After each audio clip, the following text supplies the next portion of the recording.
নামাজ রোজার ধার ধারে না, সত্য কথা কেউ বলে না, মিথ্যা আর চুগলখড়ি করিয়া বেড়ায়।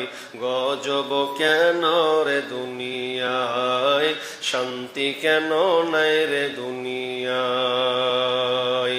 অফিসগুলি ঘুষে গরম, অফিসারদের নাই তো শরম, পার্টির লোক দেখলে তারা ঘুষের হাত বাড়ায়। গজব কেন রে দুনিয়ায়, শান্তি কেন নাই রে দুনিয়ায়। জালেম অত্যাচারী যত, জমির আল কাটে শত। জালেম অত্যাচারী যত, জমির আল কাটে শত। নিজের জমি বড় করে লোকের টাকা কমায়।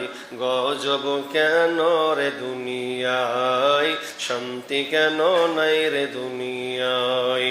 মাথায় কাপড় দেই না নারী, পিঠে বুকে দেই না শাড়ি। মাথায় কাপড় দেই না নারী, পিঠে বুকে দেই না শাড়ি। বেহায়া বেশরম নারী চলে বেপরদায়। গজব কেন রে দুনিয়ায়, শান্তি কেন নাই রে দুনিয়ায়। হে ভাবক ভেবে দেখো বসে নিরালায়। গজব কেন রে দুনিয়ায়, বন্যা কেন এলো রে দুনিয়ায়। সুবহানাহু ওয়া তাআলা চ্যালেঞ্জ করছেন, প্রথম নম্বর চ্যালেঞ্জ, মরতেই হবে, মরতেই হবে। বুখারীর হাদিস, নবী মূসা যে যখন তিনি মরবেন, তো আল্লাহ তাআলা মালাকুল মউতকে বলছেন যে তুমি নবী মূসার কাছে যাও, গিয়ে দেখো। আল্লাহ কি অ্যাকচুয়ালি পরীক্ষা করছেন, আল্লাহ পরীক্ষা করছেন। অনেক তাফসির আছে, অনেক পরীক্ষা করছেন, হাদিসের তাফসির আছে, পরীক্ষা করছেন। যাও পাঠাও, পাঠিয়ে দেওয়ার পরে বলছে আমি এসেছি মালাকুল মউত আপনার জান কবজ করতে, আপনাকে মরতে হবে। যেমনই বলা যে মরতে হবে, তো এক গালে এমন জোরে একটা চর মেরেছে মালাকুল মউতকে, তো চোখ কানাই করে দিয়েছে। টাকি মানুষ, তো রাগী মানুষ, আমরা জানি না মুসা খুব রাগী মানুষ। যেমন বলেছে মরতে হবে, তো গালে এমন একটা চর মেরেছে, তো চোখ কানাই করে দিয়েছে। দিয়ে আল্লাহকে বলছে আল্লাহ কোন লোকটার কাছে পাঠালে ঘুরিয়ে আমাকে চর খেয়ে আসতে হলো, চোখ কানা করে আসতে হলো। তখন বলছে ও মরতে চাই না, এক কাজ কর, আবার যাও, গিয়ে ওকে বলো যে তুমি কতদিন বাঁচতে চাও। তুমি একটা বলদের গায়ে একটা থাবা মারবে, থাবাতে একটা হাতের তলে যতটি লোম উঠবে তত পরিমাণ, তত বছর, এক একটা লোমে 1 বছর। অর্থাৎ যদি 1000 পড়ে তো 1000, 5000 পড়লে 5000, এইরকম সে আয়ু পাবে। নবী মূসা এবার তিনি বললেন যে আমি বলদে মারবো, এতটি লোম উঠবো। তো আল্লাহকে বলছে আল্লাহ এরপর কি হবে, আমি যে মারবো এতটি বাঁচবো, এরপর কি হবে? তো বলছে এরপর তুমি মরবে। তখন নবী মূসা বলছেন যখন মরতেই হবে তখন আমার বলদে আমার মারার দরকার নাই, ওই গায়ে মারা দরকার নাই। তবে আল্লাহ আমার একটা আরজ, আমি মরে যেতে চাই, তবে আমি চাই আল্লাহ দোয়া এটা করি তুমি মসজিদুল আকসার নিকটবর্তী আমার কবরস্থানটা করে দিও, আমার জায়গা ওইখানে যেন মওত হয়, আর ওইখানে যেন আমার জায়গা হয়। আল্লাহ তাআলা সেটা কবুল করেছিলেন। আর রাসূল সাল্লাল্লাহু আলাইহি ওয়াসাল্লাম বলেছিলেন সাহাবীদেরকে, সাহাবী বর্গরা তোমরা শোনো, আমি যদি ওখানে থাকতাম দেখিয়ে দিতাম নবীর মূসা কবরটা কোথায় আছে, আমি দেখিয়ে দিতে পারতাম। সম্মানিত উপস্থিতি, মরতে আপনাকে হবে। আল্লাহ চ্যালেঞ্জ করছেন, চ্যালেঞ্জ করছেন, আইনামা তাকুনু ইউদরিকুমুল মাউত ওয়ালাউ কুনতুম ফি বুরুজিম মুশাইয়াদা। আল্লাহ বলছেন তোমরা যেখানে যাও না কেন মৃত্যু তোমাদের লাগান পাবে। এবং তোমরা যদি সুউচ্চ প্রাসাদ তৈরি করো, আগেকার মানুষ সুউচ্চ প্রাসাদ অর্থাৎ আপনার কিনা পাহাড়, এগুলোর উপরে আল্লাহ তুলনা করেছেন। এখন তো অনেক উন্নত মানের হয়েছে। ওর ব্যাখ্যা হচ্ছে এটাই যে আপনি যদি সমুদ্রের তলে যান, যেখানে আপনি লুকান না কেন আপনাকে মরতেই হবে, নাগা আপনাকে পাকড়াও হতে হবে।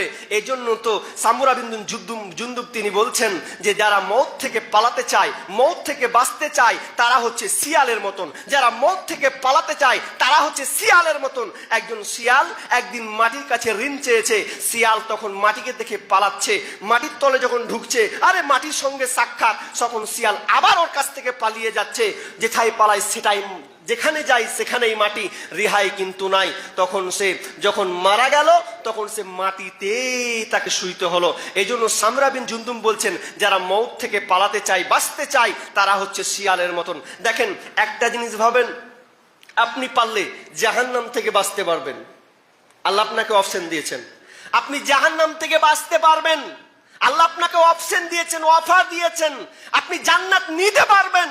কিন্তু আফসোস, আমরা জান্নাত নিতে চাই না, জাহান্নাম থেকে বাঁচতে চাই না, অথচ চেষ্টা করি বাঁচবো আর কদিন বাঁচবো। ইচ্ছা হয় না যে আল্লাহ আমি আর পারছি না, আমি আল্লাহ তোমার ইবাদত করতে পারছি না, আল্লাহ আমি গাফিলের দিকে পড়ছি, আল্লাহ তুমি আমাকে ইমানদারের দিকে রাখো, না আমাকে নিয়ে নাও। এ দোয়া আমরা করি না, বরং বলি আল্লাহ আর কটা দিন বাঁচি। বাঁচার জন্য যে আপনি কত টাকা ব্যয় করেন, আর ভ্যালোরে, আর আপনার কিনা পিজিতে, আপনার কিনা ব্যাঙ্গালোরে যত টাকা আপনি খরচ করেন খালি বাঁচার জন্য ত্রাহি ত্রাহি করেন। অথচ যদি আপনি এই চেষ্টাটা করতেন যে আমি জাহান্নাম থেকে বাঁচতে চাই, তাহলে আপনি বেঁচে যেতে পারতেন। কিন্তু মওত থেকে আপনি কোনোদিন রেহাই পাবেন না, বাঁচতে পারবেন না। এরপরে আল্লাহ দ্বিতীয় নম্বর চ্যালেঞ্জ করছেন, ওয়ালি কুল্লি উম্মতি আদাল ফাইদা জা আজালুহুম লা ইস্তাখিরুনা সাআতান ওয়া লা ইস্তাকদিমুন। আল্লাহ সুবহানাহু ওয়া তাআলা বলছেন, প্রত্যেক জাতির একটা নির্দিষ্ট সময় রয়েছে, মওতের একটা নির্দিষ্ট সময় রয়েছে। এই সময়টা এমনই একটা সময়, আল্লাহ চ্যালেঞ্জ করছেন, এই মওত যখন চলে আসবে, এক পা এদিক হবে না, এক পা ওদিক হবে না, এক সেকেন্ড এদিকেও হবে না, এক সেকেন্ড ওই দিকেও হবে না। তাই তো দেখেন চ্যালেঞ্জের মোকাবিলা করেছেন একজন লোক, তার নাম জানেন? তার নাম হচ্ছে মাইকেল জ্যাকসন। মাইকেল জ্যাকসন সারা পৃথিবী ওয়ার্ল্ডকে চ্যালেঞ্জ করেছিল, আমি 150 বছর বাঁচবো, আমি 150 বছর বাঁচবো। সারা পৃথিবীকে চ্যালেঞ্জ করেছিল। যিনি একজন ড্যান্সার, আমেরিকান একজন নাগরিক, তিনি বলেছিলেন যে আমি 150 বছর বাঁচতে চাই। এই 150 বছর বাঁচানোর জন্য তিনি কি করেছিলেন? 12 জন ডাক্তার নিয়োজিত করেছিলেন। 12 জন ডাক্তার, যে ডাক্তাররা ও কি খাবে, কোনটা খাবে না, কোনটা খেলে সমস্যা হবে, সবকিছু রক্ষণাবেক্ষণ করে এই 12 জন ডাক্তার তাকে খাওয়াতো। শুধু তাই নয়, সে ব্যায়াম করার জন্য 15 জন ব্যায়াম করার ডাক্তার এনেছিলেন, 15 জন নিয়োজিত করেছিলেন। শুধু তাই নয়, যখন তিনি মানুষের সঙ্গে কথা বলতেন, হাত মিলাতেন, তখন মুখে মাস্ক পরতেন, হাতে হ্যান্ড গ্লাভ পরতেন, তারপরে সাক্ষাৎ করতেন। শুধু তাই নয়, যেখানে তিনি ঘুমাতে গিয়ে তিনি অক্সিজেন নিয়ে ঘুমাতেন, সেই বেডটাতে অক্সিজেন নিয়েই তিনি ঘুমাতেন, যাতে তার কোনো সমস্যা হয়, কোনো শরীরের পার্টস যেন দুর্বল হয়ে যায়, সঙ্গে সঙ্গে যেন লাগিয়ে দেওয়া হয়। এই জন্য তিনি এতটা আপনার কিনা ডাক্তার নিয়োজিত করেছিলেন, কত কষ্ট করেছেন। এরপরে লোকটা টিকতে পারলো না।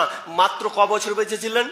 150 বছরের সে চ্যালেঞ্জ করেছিল সারা পৃথিবীর মানুষকে, কিন্তু সে মাত্র বেঁচেছিল মাত্র 50 বছর। 100 বছর আল্লাহ মাইনাস করে দিয়েছেন। আল্লাহ জানেন তোর 50 বছরের বাঁচা তোর বেশি অধিকার নাই। সে চ্যালেঞ্জ মুখোমুখি হয়ে সে ব্যর্থ হয়ে গেল। ব্যর্থ হওয়ার পর যারা জেনেছিল যে মাইকেল জ্যাকসন 150 বছর চ্যালেঞ্জ করেছিল, যখন মানুষ শুনলো যে না, মাইকেল জ্যাকসন 150 নয় 50 বছর বেঁচেছে, সবাই গুগলে সার্চ দিতে লাগলো। গুগল সেই দিন 2.5 ঘন্টা জ্যাম ছিল, বন্ধ ছিল। সঙ্গে সঙ্গে 8 লাখ মানুষ সার্চ করেছিল যে মাইকেল জ্যাকসনের অবস্থা, কিন্তু গুগল সেই দিন 2.5 ঘন্টা কাজ করেনি। একদম ট্রাফিক জ্যামের মতন হয়ে গেছে। আফসোস, আপনি কি নিয়ে আছেন? মওত আপনাকে ধরবে। আল্লাহ বলছেন তোমার সীমা রেখে দিয়েছি, 1 সেকেন্ড এপার ওপার হবে না, 1 সেকেন্ড এপার ওপার হবে না।